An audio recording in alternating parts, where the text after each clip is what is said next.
John C. Calhoun, 10 Shocking and Controversial Facts. John C. Calhoun, a figure who strode the American political stage during the first half of the 19th century, remains a controversial character. Known for his vehement support of slavery and states' rights, Calhoun's legacy is as complex as it is divisive. This video delves into 10 lesser-known, scandalous, and intriguing facts about this enigmatic statesman. Fact number 1. The Nullification Crisis.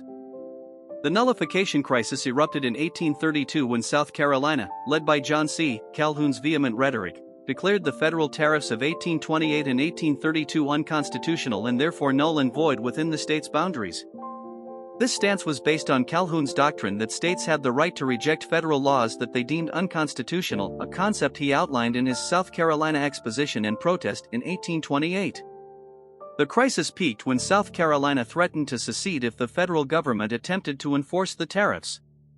President Andrew Jackson, vehemently opposed to nullification, passed the force bill authorizing military action against states that resisted the law. The crisis was temporarily resolved with the Compromise Tariff of 1833, proposed by Henry Clay, which gradually reduced the tariffs. However, the confrontation deeply soured Calhoun's relationship with Jackson and set a precedent for the Southern secessionist movement.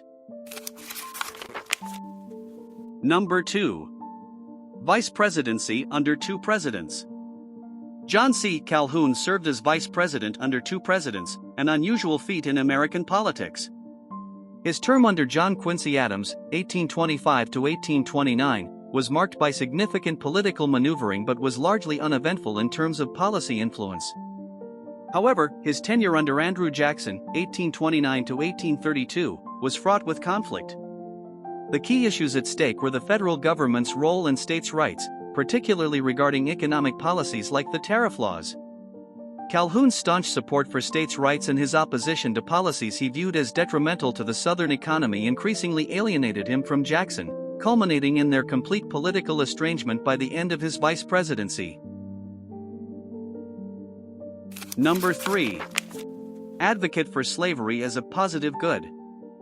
On February 6, 1837, John C. Calhoun delivered a speech to the United States Senate where he declared slavery a positive good. This infamous speech was in response to abolitionist petitions being sent to Congress. Calhoun argued that slavery was beneficial for both slaves and owners, asserting that slaves in the South were in a far better state than free blacks in the North. He claimed, in every respect, they are better off than free laborers in other countries. Calhoun contended that slavery was not a necessary evil as some of his contemporaries believed, but a social system that provided stability and economic benefits, and which was sanctioned by the laws of the Creator. Number 4. Complex relationship with Andrew Jackson. John C. Calhoun's relationship with Andrew Jackson was initially cooperative, as both men shared similar views on many issues. However, the Nullification Crisis, 1832, and personal disputes, particularly the Eaton Affair, a scandal involving the wife of Jackson's Secretary of War, which Calhoun's wife led the social ostracism against, severely damaged their relationship.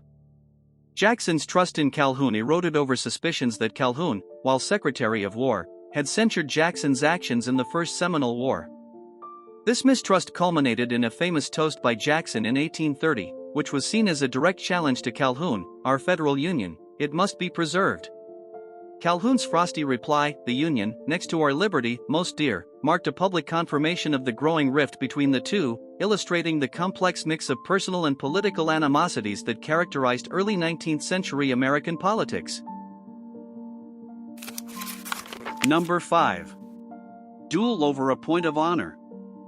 During the heightened tensions of the War of 1812, John C. Calhoun found himself challenged to a duel by a fellow politician, William Crawford, who was then the Secretary of War. The challenge stemmed from accusations that Calhoun, as a member of the Committee on Foreign Affairs, had acted dishonorably by allegedly leaking sensitive information that undermined the war effort. Although the details are murky, historical accounts suggest that the duel was averted through the intervention of mutual acquaintances who mediated a resolution. The incident highlights the volatile nature of honor and politics in the early 19th century, where personal integrity and public actions were often defended with life-threatening consequences.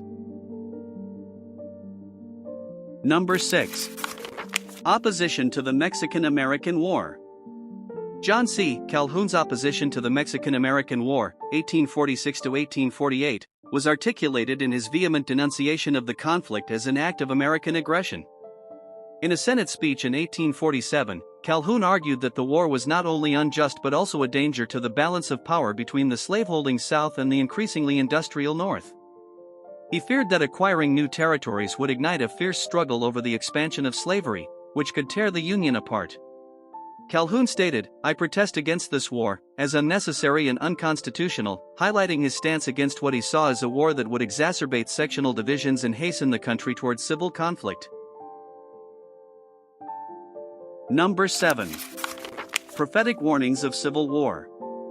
Years before the outbreak of the American Civil War, John C. Calhoun was eerily prophetic in his warnings about the inevitable conflict between the North and South. In a speech to the Senate in 1850, just months before his death, Calhoun outlined the deepening sectional antagonisms over slavery and states' rights. He argued, the South, in self-defense, must meet the danger on the frontier, a clear forewarning of the secessionist sentiments brewing in the southern states.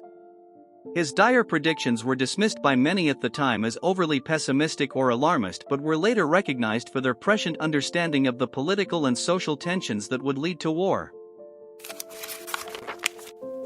Number 8. The Eaton Affair scandal. The Eaton Affair, which unfolded between 1829 and 1831, was a major political scandal that significantly affected Andrew Jackson's presidency and his relationship with John C. Calhoun. Margaret Peggy Eaton, wife of Secretary of War John Eaton, was subjected to social ostracism led by Floride Calhoun, the vice president's wife, due to rumors about her earlier social conduct. The scandal divided the cabinet and drew in President Jackson, who sided with the Eatons, recalling the personal pain of attacks on his own wife's honor.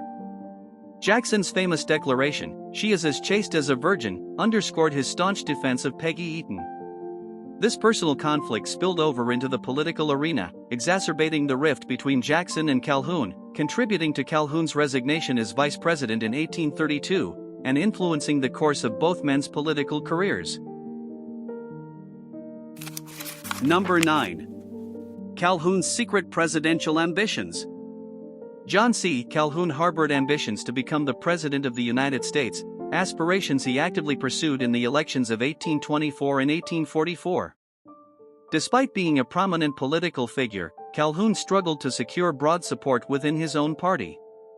His presidential campaigns were marked by intense rivalry, allegations of intrigue, and political maneuvering that often left him as a secondary figure in the race. In 1824, he initially sought the presidency but eventually settled for the vice presidency under John Quincy Adams and later under Andrew Jackson. By 1844, his alignment with pro-slavery and states' rights positions had alienated potential supporters in the more progressive northern states, effectively stymieing his candidacy. His inability to capture the presidency highlighted the limitations of his regional appeal and the divisive nature of his political views. Number 10. Mysterious death and conspiracy theories. John C. Calhoun died on March 31, 1850, in Washington, D.C., officially from tuberculosis, a common illness of the time. However, his death sparked rumors and conspiracy theories fueled by the highly charged political climate he helped create.